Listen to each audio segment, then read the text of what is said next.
everybody, and welcome to our weekly Trek Central live stream. We are joined today with our lovely guest, Starfleet Boy.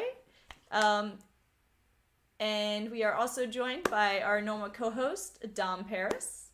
Hello, I'm here again. We've now got another person with a beanie on, Yes. so my corruption is spreading. And I don't, I have a bun. It's something at least, but yeah. And then there's me, as Looks always, good. Brie. Today we're going to be talking about episode 2 of Star Trek Lower Decks. I really liked this episode myself. Kaishon, his eyes open. Yeah. I thought it was hilarious. But I'm curious to hear. By the way, Rapunki, when he joined the Seven, for having me on. Thank you. Yeah. Starfleet Boy when he joined the Free. Yes. I'm very excited to hear what everyone else thought of this episode. I don't know, right off the bat, what was your favorite part of the episode? Dom.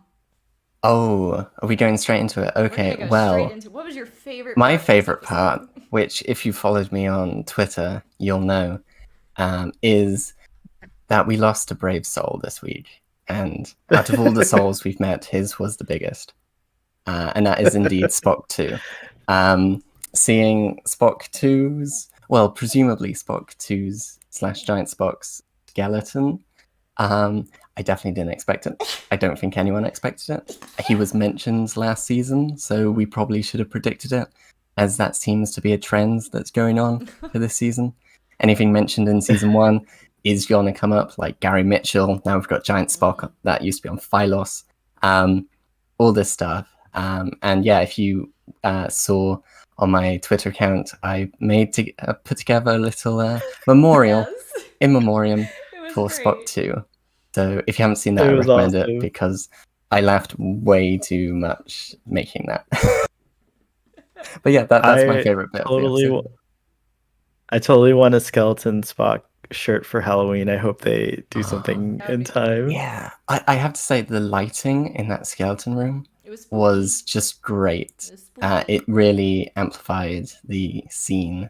It was very green, and I definitely look forward to, like we've seen with the opening, that they're definitely increasing the animation value. They've probably just been chucked a bunch of money after season 1. Now. So getting to see the fruits of that is amazing. I'm absolutely in love with the way it looks now. What did you think? What was your favorite part? I think second, I would say Spock as well, but second to that, I was just like so excited. I was so happy about the Boimler gag with the 2 Boimlers. Yeah.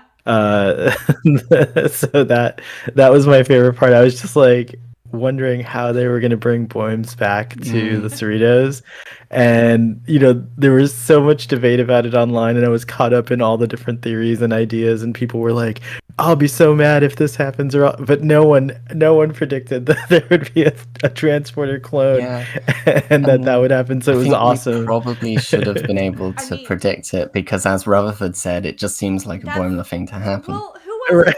Was it you that said? Was it you or was Sean that said that they thought this was going to end up being Thomas Riker the whole time? I think it was someone in the chat, someone who donated. Oh, okay. I forgot their name. Something Shields. They predicted closest. They got the closest. I'll give them Riker on the Titan is actually Thomas Riker, and we were like, "Oh, the Thomas Riker. That's interesting. I wonder if they'll do anything with that." And then, lo and behold, this episode. Correct. Yeah. And I don't think it's the last we've seen of him. I know we'll see more. I'm hoping we'll see more. Yeah. Okay. Talking about William Boimler, as we'll call him now. That's right. So in one of the trailers, we see that at least a Boimler gets assimilated. Now, whether that's a holodeck thing or anything, who's to say that it isn't Thomas Boimler who becomes Thomas? William. Bill Boimler. Yeah, Bill Boimler. Bill Boimler. Who's to say that Bill Boimler doesn't become Bill Borgler? So okay. I really want that to happen now, and just to show the perils of being on a capital ship like the Titan and yet not being a main character, like one of the senior officers. Because you know how many people on the D got killed by the Borg or assimilated by the Borg, or the E for that matter. Yeah. So yeah, It's that'll be true. interesting. There were someone was calling him when they saw that in the trailer the cutest Borg instead of the cutest Borg. cutest I thought that Borg. was really funny. That is great. Yeah. I think my favorite part, one, because I am a Tendi fangirl, but two, also, I know we just kind of talked about this, like, it doesn't feel like all of the characters get equal, like, chance to show that was my favorite part. Tendi and Rutherford actually getting to show that they can contribute just as much if they're just given the chance. Like, you know, it was like in this episode, it was what is his Jet? name? Jet. I almost called him Chet. Jet and Mariner that were like going head to head. But you know, it's usually Boimler that's like, I don't know, should we be doing this? Maybe not so aggressively like butting heads, but definitely still like the devil's advocate was what I would say Boimler was.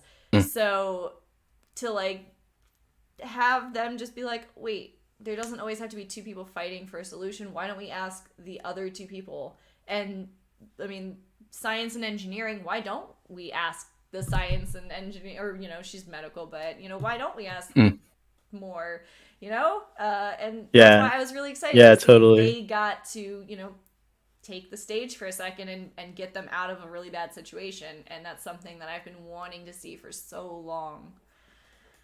And definitely the ingenuity of melting down Excalbian bones. Yeah. It just seems like a scientific thing to do. And also the fact that there's an Excalbian skeleton there, along with the skeleton of Abraham Lincoln. Yeah. Still with the stake through him. But that was also something. I mean, we saw it in the trailers for that, but just seeing it all come together was really nice. And I really love how Tendi had like that badass moment of like, stay sharp, stay alive. Yes. And both Jet and Mariner were like, damn. Yep. Stay alert, stay alive. Yeah. Oh my god. I think we can't not mention the cute, adorable puppet, Keishan, which everyone like. When he became a puppet. Yeah, have you seen on Twitter the amount of people who've made Keishan puppets? Yes, and I know, so bad. it's amazing. First off, you know Linda's gonna start knitting them. I'm buying one. I already know it. I'm buying one. Yes. Yeah. But yeah, talking about the Jet Mariner situation in this episode, how did you feel that we got another episode looking at the shortcomings of Mariner in a way, in how she leads the group, and that she wants to be this hero, but is also willing to put the people under her command in risk? Do you want to take it away? I think I look at. What's that? Sorry. Oh no, go ahead. Oh, I was just gonna say that I think for me, like, the difference this time was that she actually like kind of complied. You know what I mean? Like, she was like, oh yeah, everyone outvoted me. Okay, fine. It sucks, but I'm gonna actually go along with everyone else on this. Whereas I think last season around this time, she would have just been like, okay, no, forget it. You guys go your way. I'm going my way. So I do see a little bit of like, you know, I guess you could call it growth, but I also I think like for me, I mean, this is like another point that I see in discussions a lot, which is folks are like, oh, I really want these characters to like grow and get promoted and stuff like that. And I think like we can have 10 seasons where they're ensigns. Like, it's just the format that it's in like lends to this kind of thing. But I do think certain tropes will get old eventually, but for now I'm pretty happy with them. Yeah, and I mean, it seems like they are well, we know from last episode that it's highly likely that we're in 2381 for this season. So it does seem like we're getting every year is a season like TNG was. Well, And there is precedence of, oh, someone's still an ensign after 10 years, you know, Harry Kim. But yeah, it would be interesting how they deal with that going forward. I'm fine with like a couple of seasons as ensigns. But it would definitely be interesting to shake it up more than, Boimler gets promoted, but then he has to come back because of reasons out of his control.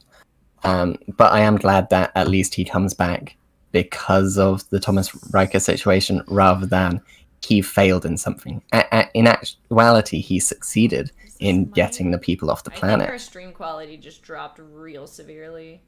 Yeah. I think it's the storm over here. Yes, for those who don't know, there is a storm in Florida. I just hope we're still audible. Hold on. If there are issues, let us know in the chat. Let us know. In the meantime, I think the queue is interfering with the. It's definitely it's definitely some 8-bit quality. At least on my end, but we'll just keep talking, and at least the VOD will be should be fine. I hope. But since we were speaking of tropes, was there anything that that you didn't like in the episode necessarily? Like anything that, or not necessarily didn't like, but maybe was there anything you felt like they could have changed in the episode? This is like both, like, for me it's both I loved it, but I also hope, not necessarily for this episode, but I hope that they simmer down on all the Easter eggs for like future episodes, because as much as I love them, there's like a million in this episode, and it's like quite I think it doesn't quite distract yet, but I think it could get distracting later on. So that's the only thing that I would offer. But it's a minor critique. Like, if they want to keep laying on the Easter eggs, like, I'm not going to be like, oh, this is a deal breaker or anything like that. And I'd definitely say it makes sense for this episode because it is a collector's ship. This episode, at least, it made sense. Yeah, but I wouldn't want as much in future episodes, also because it's a lot of work to find all the Easter eggs. So just for my sake, please dial down the Easter eggs. But yeah, apart from that, I enjoyed the episode. Yeah. And there were some really good Easter eggs, and some which you've got to think, are these fakes that they've made for in universe? Like, so a Ferengi's been selling off 100 copies of Riker's trombone, but it's just like a random trombone he has. You know, Quark would do that. Totally. But also things like there's Neelix's chef outfit in there, which means that Neelix accidentally left his chef kit on the Voyager before he left, which is sad. He did kind of leave like with a purpose. So yeah, but he left his apron. He did leave his apron. And that's just sad. And now it's in a collector's case. Unless it's a fake, but who knows. Maybe they made replicas once they got back. It was like, oh, so here's our cook's apron. And like you said, Frankie's just peddling out like replicas. Yeah, and here's a plate with Tom Paris's face on it. Yeah. Peddling them out. But yeah, talking of that, what was your favorite Easter egg in this? I mean, we talked about favorite thing in this episode, and obviously that is Giant Spock for a lot of us. But excluding Giant Spock, what was your favorite Easter egg in this episode? My favorite Easter egg? Go ahead. Sorry, go ahead. No, go. No, you. You go first, please. Oh gosh. I didn't think I'd get this far.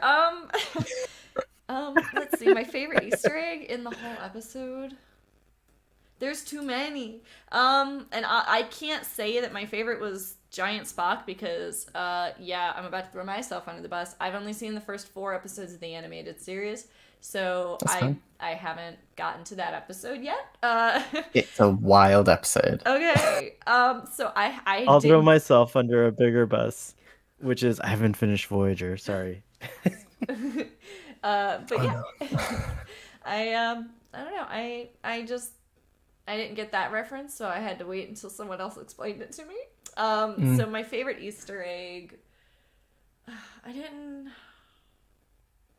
I'm sure there's going to be one that's going to stick out. I mean, obviously I loved the transporter clone one, but I don't know. I wish I went second. Okay, fine. Yeah, give me a I'll second. go. You can have a little more time Give to me, think like, about 2 it because I already know seconds. mine. For me, it's the what's it called? I forget the name of it, but when Picard in the inner light, the probe, Yeah, the probe the that probe. I forgot the species, but that probe, yeah. yeah, so that showed up like really you could only see like the fins of it, like a portion of it in the collector ship. But when I saw that I was like, oh.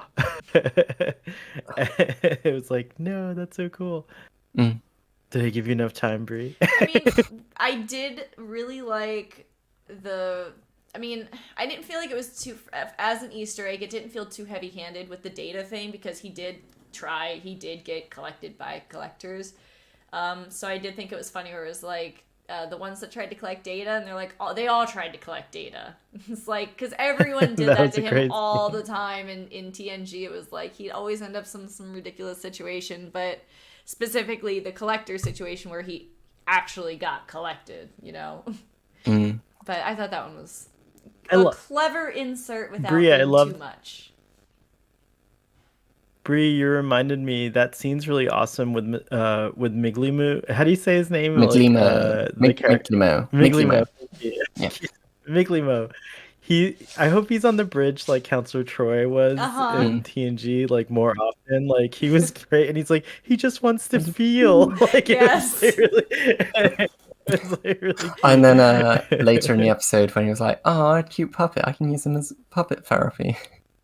And then Tana's like, "Miglimo, read the sign."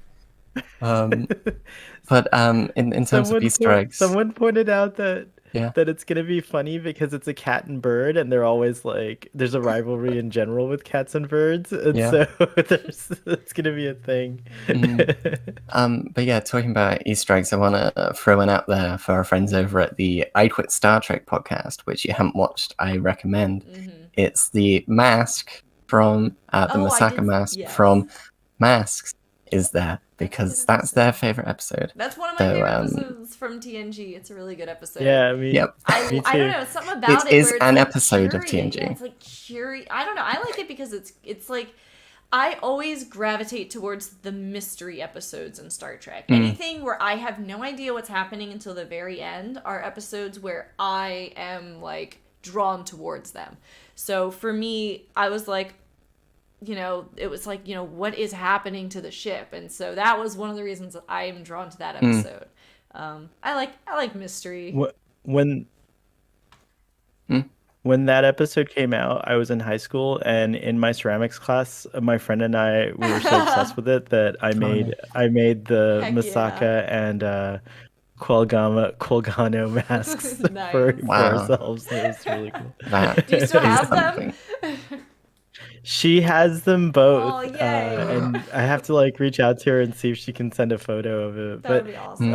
Of course, you know, mine aren't as beautifully crafted as the ones that were in the episode. But yeah, I have to also mention for the people in the chat, we've got Question of Trek and Michael L. both saying that their favorite Easter egg was the game visor from the TNG episode The Game, which was a nice little thing, but also the fact that Mariner put it on the paper mache bust of Picard from Pegasus. Yeah, Pegasus. Is Pegasus. Yeah. The one, the Picard Day was the Pegasus episode. Yeah. Which was also a really interesting thing because that paper mache Picard terrifies me. What? It just does. How it looks. I'm just scared. It just does it for you. Yeah. But yeah, also we're going to the cold open of the episode where we got a sonic shower, and this time a communal sonic shower. And I've seen this theory posted about on Twitter and online, but I have the idea that the pixelation you see in the episode is actually in universe, and that in the communal sonic showers they have holo projectors which project pixels over people for privacy reasons. And I just really love that, and I want to see if it interests you as a theory as well. I think, because I was actually wondering that, because in season 1 they showed like the locker room holodeck thing, and they were like, oh, this is very accurate. You're like, So, and I was like, they only like strategically placed things in that one. On this one, it was like actually blurred out, and I was just like, that's weird, because every time they've shown like nudity in, Lower Decks, it's been just strategically hidden, not blurred. So I was thinking the same thing, that it's got to be something. I didn't even think projector. I thought like maybe it's some like side effect of the sonic shower, but then it was like their faces aren't like that. So then the projector, like the holographic projector, would make a lot of sense. And it was nice. It was a nice sonic shower in the fact that it had the effect. It had the look of the ones we see in Voyager, but then it had the like coloration of the one we see in the motion picture, the first sonic shower we see. Right. And it was also nice that in this episode it was not just women in the sonic shower, which was the case for previous Trek. So we've actually got some there was buff one real men good Scott Bakula scene. Yeah, but that wasn't a sonic shower. No, it was that wasn't a shower. sonic shower. I know. Yeah. But I like the idea of the modesty filter, but I think it would be like case by case. And then Mariner does say that like she tells Jet like, hey, maybe you want to like use one over, because Boimler always uses the other one because he's like he's too modest for public. She said something like he's too modest for like public nudity or like communal showering or something like that. Nudity, I think, or something like that. Also, you do have like that. Gene's vision was that nudity was very acceptable in the future. I mean, in Enterprise, I mean, I know that was like the oldest one, but they have the decontamination things, and I mean, if that was step 1 Enterprise, I'm expecting communal showers another 100 or more years down the road. It's like 120. What year did you say? 21 something or 20? So this is 2381, 23, and that would be 2160. So yeah. Yeah. So, it's been like 220 years. Yeah, in 220 years, if step 1 was, decon together. Decon in 2150, then 220 years. Yeah, I could see them being accepting of that. Yeah.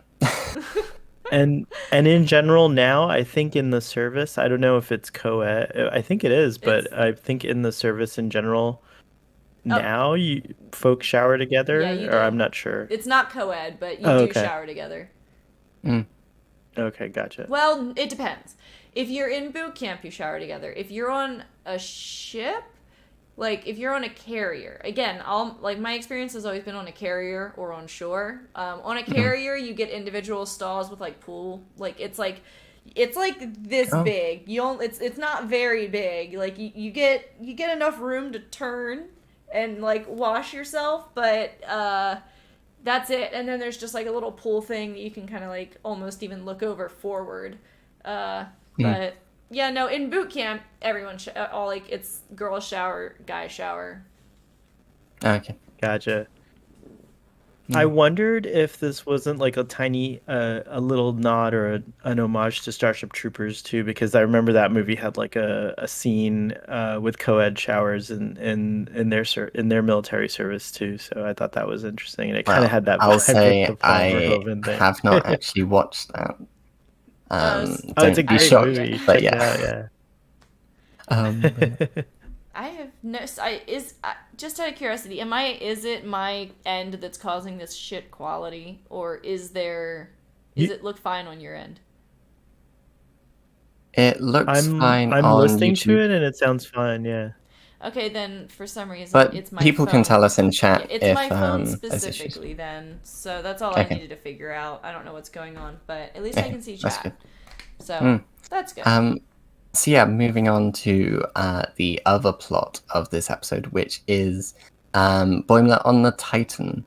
So I mean, we saw a little bit of it last week, but what were your thoughts on getting a dedicated plot to the Titan? Would you like to see more? Would you like it just to be Cerritos? What were your views on like the crew? Just your general thoughts of the Titan plotline. I mean, I liked the Titan plotline to a degree. I thought Okay. the crew was very like if I were Boimler, I would have been like done a long time ago with like the way they talked, just so like, because that's the thing, like he brought it up, yeah, but it's just like they're so like gung-ho do dumb shit, like go and beat up a pile of snacks thinking it was like, because they just didn't like look for sure, I don't know, it was like they just did dumb stuff and I'm like, oh come on guys. So yeah, I'll also say the like, two dudes having a British accent. They were the worst British accents I've ever heard. Like, play me a concerto. And I'm just like, I was very no. frustrated because when I watched it with subtitles, so I don't miss anything. And when I watched it with subtitles, the guy, it said British accent, but that is not British. Me and my friend were like, we thought it was either South African or Australian, but we determined it sounded a heck of a lot more like it was from South Africa, and we were just like, why did they say British? Like, why would they say British instead of like, you could have said like Australian, and I would have been like, like, I mean, well, it's still never. I watched it with another British person, yeah, and we both were like, that's a British accent, but I could see it being South African, definitely not Australian. No, and that's why because yeah. I was just like, I thought maybe like it was a South African accent, but either way, it was bad. It was like it was distracting. And I'll definitely say first officer's voice was great because it's played by Vanessa Marshall, and Vanessa Marshall's a great voice actor. But I was slightly disappointed that there weren't that many aliens on the Titan. It was a lot of humans. And especially in the books, the Titan's very much diverse in its crew. Lots of different alien crew members. And I was kind of disappointed last season seeing the crew on the bridge. And I'm still kind of disappointed. Yeah, we got a first officer who's an alien of unknown species. And there's a Saurian and a weird grey Saurian, but not a Saurian. I would have just liked to see more varied, new, and old aliens on the Titan, is what my biggest gripe with that plotline and the Titan is, which isn't that big of a gripe because the rest I really enjoyed, apart from a lot of them are pretty gung-ho, let's go and defeat these people, rather than the let's boldly go. So yeah. Which I did like that when he called them out on that, and it's like, we're not all about kicking butt. They were like, oh shoot, you're right. I joined Starfleet for Moss. I love that part, like to say Moss. I started because I like beaming people. I love beaming. beaming. But what was also great about the Titan, in true Riker fashion, being the crazy jazz man he is now, all the shuttles are named after famous jazz musicians, from Thelonious Monk, Dizzy Gillespie, however you pronounce that surname, and I think it's Gillespie, John Coltrane, who are all famous jazz musicians. And I think that was the way in the books, and I just really like it. I really like that Riker has just become free to show how crazy he is when it comes to jazz. I hope we see a Charlie Parker one too. So the Parker, or Birdland, they could call it Birdland, which would be cool too, or Bird. Regarding the Titan, I hadn't read the books, and I found out a lot about them this week, and I was kind of disappointed that they didn't incorporate more of the crew. Like Tuvok is supposed to be on the Titan, so I thought that would have been cool and things like that. There's meant to be, especially with the new book that came out, the first officer is meant to be someone called Christine Vale. And in this new book, it doesn't describe her as a human. So I was like, ooh, what if this first officer is Christine Is Bale. Christine? And Oh, that would be that's cool. still possible, but I don't know if it's going to be 100% true. Because in the new book, it said that Christine Vale was like the first XO on the Titan and chosen by Riker. So if this first officer isn't Christine Vale, I would actually like it if it's a Commander Shelby situation, in which, you know, Commander Shelby was put basically as first officer of the Enterprise D, especially when Right. Picard got assimilated because of the Borg task force. And I would like that it's, Starfleet Command have put a task force together to deal with the Pac-led threat. Because of that, we're giving you this first officer. I think that would be a cool way to add some interesting depth to the Titan. Yeah. Real quick, we do I have agree. a chat from Raymond. Thank you for the $5. He says, Fred Tatascore is still listed in the opening credits. Who does he play? And also, are we looking forward to Star Trek Day on September 8th? Yes. Yes. We just got the trailer for that. I don't know. It came out like 2 hours ago. But yeah. But I don't know I who don't know- Fred Tatasciore is playing. Do you know, Dom or Brie? no, I mean, Dom and me have a bet going Yep. on, but You might as well explain the bet. yeah, and I'm pretty sure I lost, so it's okay. I'll start looking at shirts. Because I saw it removed in another clip, so yeah, no, the bet was that Interesting. I thought the scene where he showed up in the trailer was like a flashback or something, and Dom said that Right on. Dom said that he was just put in there by accident, and that they were going to remove him after. Yeah, just to like fill out a crowd. Just to fill out a crowd, and I think now he might be right. We'll see. Well, the thing that also means that I could be wrong. So we both could be They might have wrong. removed it to not hint at Is that, but also the fact that Fred Tatasciore, however you pronounce his surname, I think it's Tatasciore. Thanks, Donnie, in the chat. Is that Gotcha. because he's in the credits, it could be that Shax is back in some way. Yeah. Whether it's another, hopefully it's not another Thomas Riker I situation, hope because not. that would be I a hope redo it's of something that. with the But prophets. it could be something with the prophets. It could be, I went on a spiritual journey and the Cisco brought me back. Yes, I want them to mention the Cisco. Or Maybe we'll get a death hologram like Tasha. In what way do you? Oh, as in like it's just a hologram. Like of a them? a hologram where memorial? maybe he leaves a message behind for the crew, kind of like similar to like what Tasha did, like for each one of them, and so we see it later. I don't know. It would have been cool to see it like right away, Yeah. but maybe someone's looking at it later on. Maybe Baby Bear misses Papa Bear, or Keisha, or Keishan takes a look at it. I don't know. It's like, this is a message to the next security chief. If they don't let you blow something up, I'm gonna be mad in whatever Bajoran heaven is, at the Celestial Temple, I guess. But it could just be that he's back, and he's just back because we have a precedent of people dying and then coming back. Yeah, it happens Whether that be totally. Giorgio in Discovery, or I guess you could say Tasha in TNG. Harry Kim, he died and then came back from an alternate timeline with baby Naomi Wildman. All these things, so it could be anything.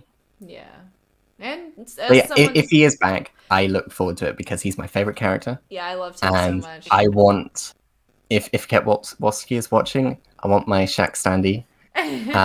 Oh, you still haven't? You still don't have your Shaq standee. So yeah. I just want him behind I know me all about so that. Like, that's crazy. Papa Bear. That's a deep Dom cut. Wow. Yeah. but yeah, so hopefully we learn about that sooner rather than later. Yeah. But also then I would feel bad for Kayshawn and also Carl Tart, who plays him, if Shax comes back and then it's like, what does Kayshawn do? It like, is he still around? Does he get moved to another Yeah, ship? because I like him. I want to see more of him. I hate that the one Yeah. episode that I knew he was going to get turned into a puppet, but I guess I hoped it was going to be later so I could see more of him, but it's like he got like 3 lines. And then But the I final will line- say, from the lines he got, he had a lot of personality. Yeah. From him, like apologizing for, the translator's not working, for Temerian, for not being as well fluent in Federation Basic, Right. and also just not getting some jokes. Yeah. He can very much be the straight man in some of the jokes that Lower Decks can do. So, in this episode, when the collector, Chairman Ziggy, I believe their name was, is like, oh, did you stop and debate the ethics of android life? And he was like, I don't believe so. Should I check the report? And I'm only busting your bioducts. That's a line that I just love. I like how your Star Wars came out when you said Federation Basic. It's Federation Standard, Paris. My apologies. Yes, Whoa, now. they mix up a bunch. Basic, standard, I've they're totally the same do that. word. They're the same word. It's I also kind of like the Titan stuff, even though I disagreed with kind of like, some of the stances the crew were taking about like the Enterprise D and just like the, like that kind of thing. And it layered under the comedy, I at least interpreted that like these guys have been like kind of fighting on the front lines for so long and like defending, so like the Cerritos does these second contact missions, so it's relatively safe. It's like within the inner, core, and then these ships that are protecting like the borders, so to speak, like the Titan, these guys never get to do that fun stuff anymore. Like, cataloging, gaseous anomalies or like doing installing Wi-Fi or whatever. And so I thought that was like, I thought that was rather sad to see that, like, and also kind of cool that they would like kind of incorporate in this like comedic way that kind of message where like, oh, maybe, like the Federation's kind of like in a tough time. And then it made me long a little bit for like maybe another animated series that's a little bit more serious in tone that follows the Titan, because that would be a great like missing gap to fill in, and especially like since we have.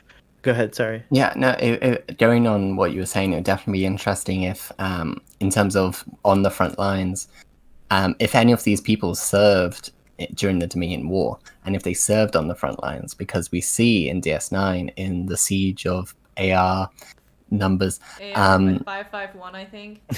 Yep, that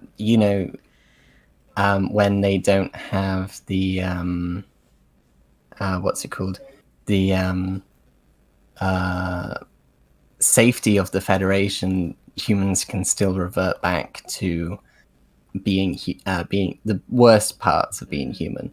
And it would be interesting if we do get like another animated series of the Titan, which definitely the thing that Boimler says at the end seems like a series pitch, being like, oh, it was a bunch of complicated characters thrown into a heavily serialized action story with complex twists and turns wherever you looked at it.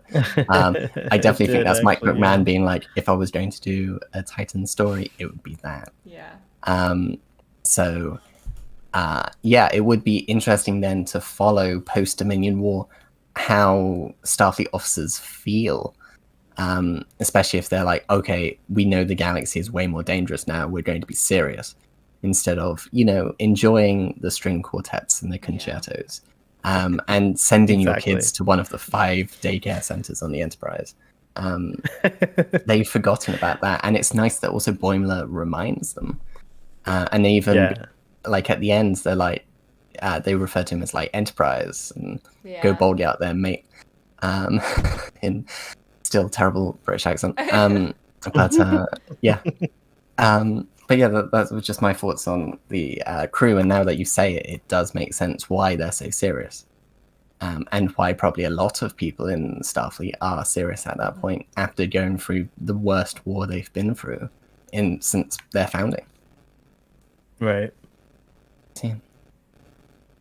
So what about?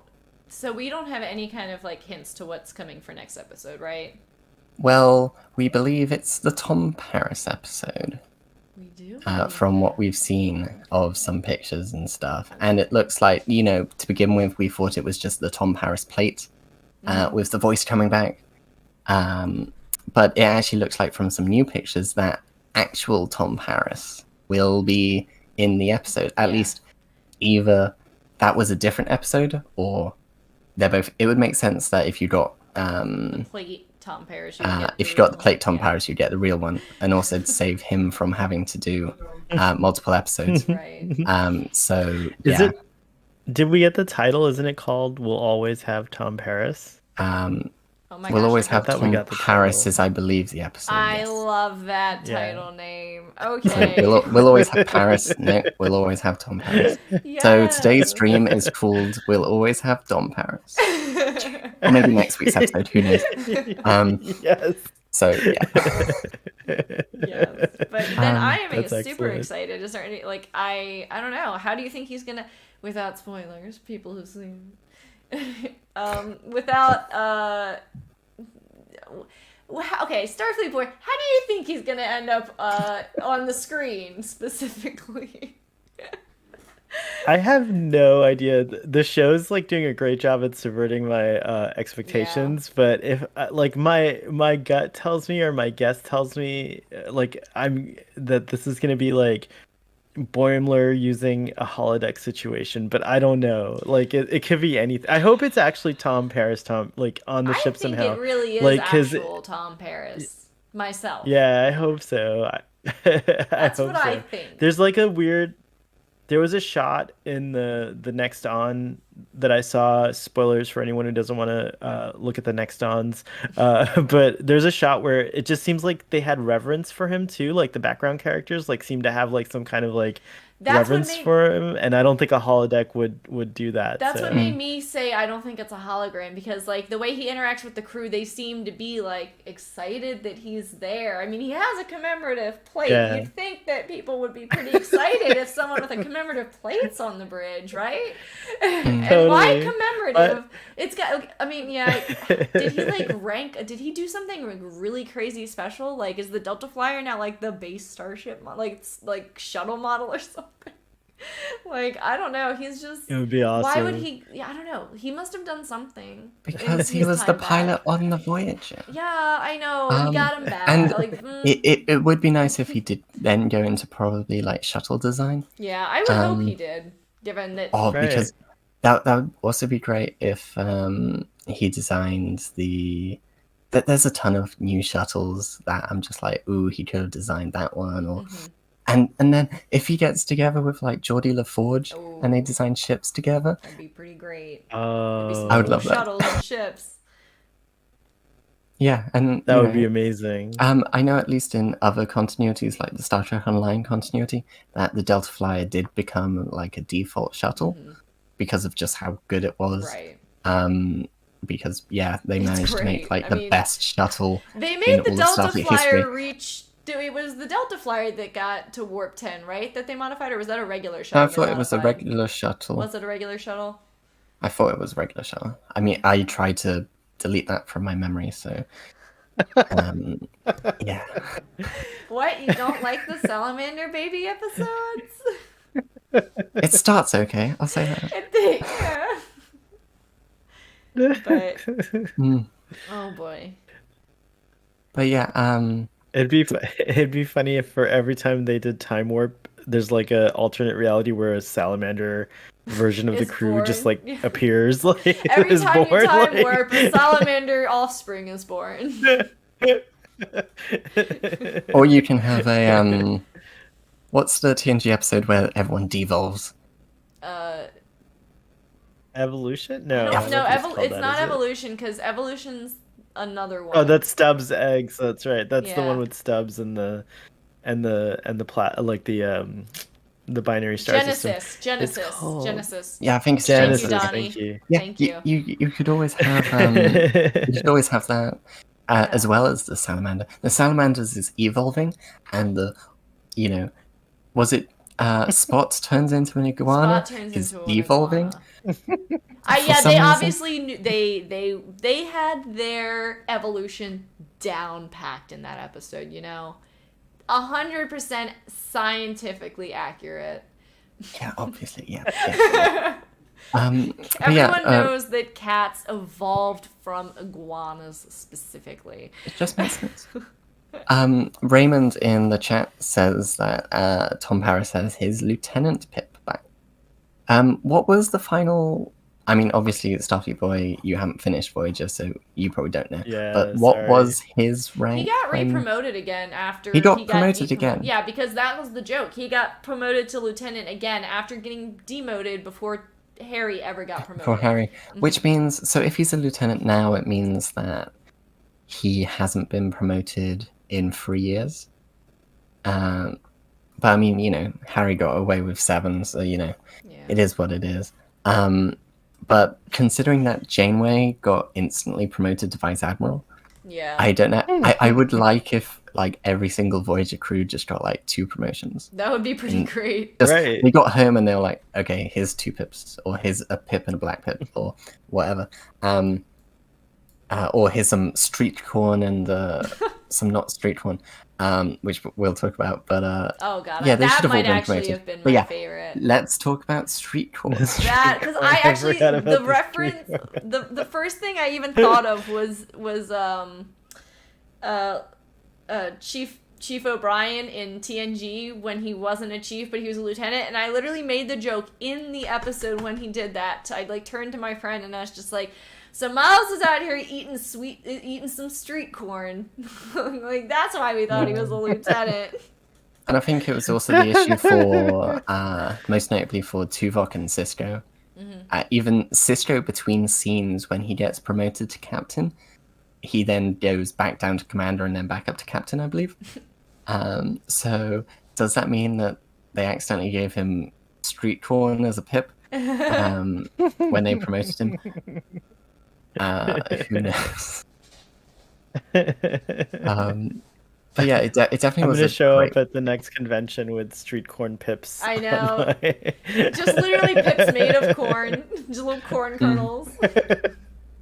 Yeah, but it was a that. great way for Lower Decks to have continuity a a out of little. universe Yeah. meta joke, and yet still it made sense in universe. Yeah. It wasn't just like a wink at the camera. It was an actual in universe. Oh, Anytime someone's it's got weird, the but it wrong makes pips, sense. it's probably just corn. probably just some Street street Yeah. roll. Gosh, I It love was just, that. I've been ever since that episode. I've been craving street corn, Same. and we normally Same have it. here. Yeah, same. So- We normally have it here in South Florida, but I drove around a little to the old haunts, and I didn't see the street corn vendors. So I'm a little worried now. Where have all the street corn vendors gone? They've gone to Starfleet. They've been enlisted. Yeah. But I'll actually say this is my first knowledge of street corn. Yeah, I is didn't Lower think, Decks. I didn't, to be honest, anyone outside of the Americas, Texas. I didn't think, Yeah. would know what it was. But So that's at first okay. I thought he was just saying sweet corn, and I'm like, that's a weird way to say. No, it's street Oh, corn. interesting. It's like Street corn? it's But corn it's- with. Is it it's mayonnaise, right? It's like a mayonnaise based with what's the seasoning? It's different for each. Is it like aioli or something? It's like I've heard it's that, like yeah. an aioli, but they use God, what is What, like this? chives? No, it's something? it's like a Latina seasoning. It's like a Latin American seasoning that you put on. It's like a red seasoning that you put it on everything. Well, now we just need What is it a called? Star Trek Lower Decks cookbook. I'm trying to remember. Adobo? Adobo, No, not thank adobo. you. Yes, no, it is. Oh, I thank think you. It is adobo. if it's not adobo, then they use chili powder. And then Chili powder, I yeah. think so. I'm probably butchering this, but my stepdad was from Mexico, so I have had it before, but I'm trying to make this from memory right now. And then I think it's just from there it's just garnish, whatever each person puts on. But Yeah. it's basically just like sweet corn with stuff on top. Yeah, it's like a corn. Yeah. With And to like be fair, an I'm aioli sure base, sort there's of. yeah. And there's a ton of street corn variations. I found out I was talking to my mom about it. She's like, "Oh, we have street corn in Pakistan," and she made it, and it's delicious. It's like Nice. a spicy Indian version of it. I'd It was. probably I was like like, that oh, okay, this is like. more because it's never spicy enough for me. I don't like mayonnaise quite as much personally. I'll always have them go light on it so that because otherwise I end up scraping a lot off. But yeah, Lower Decks needs a cookbook now. Yes. Mike McMahon and Sour cream, yes, that's the other thing. Sour cream. Because there's been a lot of like That's what it food. was. There's been a lot of That'd be food good. in Lower Decks. It's been very much enterprise levels. Yes. of food. Margaritas. Yeah. So yeah, we need a cookbook. That'll just print money. So you're welcome. we need a cookbook. We need a Keishon puppet. We need while we're at it, we need puppets of all of them. Yes. Someone designed. Someone on episodes. Twitter did art of all the characters as like Yes, the main characters saw as that. puppets. It was so cute. It made me want a Tendy puppet so bad. I'm just like, give me a stuffed Tendy. Oh my gosh. Yeah. But I'm But sure yeah. they're all in the works. But I did want to make sure that before we head out that we get a chance for chat to give us their opinions on the episodes this week and what they And want to also see any coming up questions. and any questions they have. Yeah. Yeah. So I do want to bring we'll up turn it over before to chat. we do that. Well, yeah, no, we'll talk about this and I'll see what we have from chat afterwards. Yeah. So obviously, how did you feel about Jet this episode and the fact that he just gets brushed away at the end? That hurt. Did you feel sad for him? I was so upset. Obviously- Yeah. I'm not Yeah, gonna me be too. over that That- unless they that- fix it. But then you do see him chatting with didn't- people In the later back, in the scene. yeah, but yeah. okay. In the but background. yeah, come on, Jet. But still, he looked so like he was about to become a villain. he looked so defeated. And he looked so done with it. He just like rolled his eyes like. "Ugh." He looked like he was about to become like the BBEG of the show and just like turn villain in that moment. Like he looked so angry when he walked away. Maybe he's the puppet master of the Packlets. Oh. Oh gosh. It's been Jet all along. That's what my friend made the joke. My friend was like, he's gonna be the bad guy now because he got rejected from the group. Like he's gonna turn bad guy for getting rejected. What if Fletcher from the first season is the one pulling the Packlet strings? That would be such a Lower Decks villain. It would be. That would be totally. Fletcher. It's such a Fletcher thing to do. Such a Fletcher thing to do. It's But so Fletcher. I also want to say the Keishon flirting at the end. Yeah, I liked that. If someone flirted to me in Temerian, Swoon. swoon. Just like, Oh my are you God. tired because you've been she- Arnak at the races in my mind all night? That's good. She was said- not having it though, which Oh, go ahead. Oh, I was just gonna say, Jill said Jet's fine. He was hanging out with other people right away, which Yeah. fair. What were you saying? Yeah. Oh no, I was just saying that like it was kind of a very Star Trek-y moment to have her like kind of not appreciate the joke, and I imagine he's gonna be like, oh, I wonder what happened, and like maybe have a talk with like someone about it, and it was but cool. I liked it. I love It that it was highlighted like, oh, just Shaka when the walls fell. Yeah. yeah, he's like, oh well, Drinks, Shaq, yeah, oh, well. it happens. I wanted to mention one last thing that I enjoyed was I'm liking I'm really liking in the last two episodes just Captain Freeman's like doubtful. She's trying new things and she's like kind of Yeah. doubtful about them, and like so in this episode it was like not micromanaging and like so she's just sitting there waiting. Yeah, never checked in to Ransom's see. like. Never checked in to see. Which is also a very funny kind of like reference to like sometimes the captains are very involved in episodes and the other times you don't hear from them at all. So it's like it was a cool moment. But I really I'm enjoying I never want the show to be totally about the upper deckers, but I am enjoying this season's like upper decker moments I do a like that, a too. lot so far. Yeah. Yeah. It went. Um, Oh, sorry. Keep yeah. going. Oh, I was trying to say, Phil Bailey in the chat says that Badgie is pulling the pack-led strings, which I totally could see, see as that. happening. I could see Yeah. that happening for sure. Badgie being the BBEG I mean, he did. of the show, Yeah. yeah. He's in their network. Like, he could have beamed himself into another shit. Like, there's so many, like, he got into their computer Or network, so he could be. He beamed into Peanut Hamper in the Oh, debris God. field, and it's Badgie in Peanut Hamper. Oh gosh. That would be terrifying. Peanut Hamper just comes in, but with like Badgie's voice. Hi everybody! It's me, Badgie! That's a really good Badgie. Wow. That's good. That's a very good Badgie plus Peanut Hamper voice. So well done. Yeah, Thank totally. you. But yeah. Yeah. So yeah, I guess if we don't have anything else, where can people find you? You can find me on Starfleet Boy. I have parked Starfleet Boy on just about everything. So, so if you just do a Google search, you'll find me. But mainly, you can find me on Twitter. I love to talk about Star Trek. I love having casual and informal conversations. And on the YouTube channel, we do discussions currently of TOS. We're working our way through season 2, and What episode right now? and then we talk about.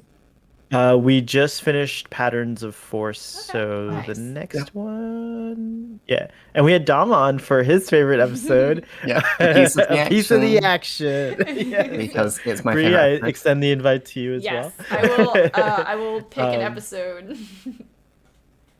Sweet. And then on Friday nights we do a Starfleet Boy After Dark program, and Thursdays we do a reactionary type of video to the latest episode of Lower Deck. So please check that out. Nice. Everyone should definitely go check that out. Mhm.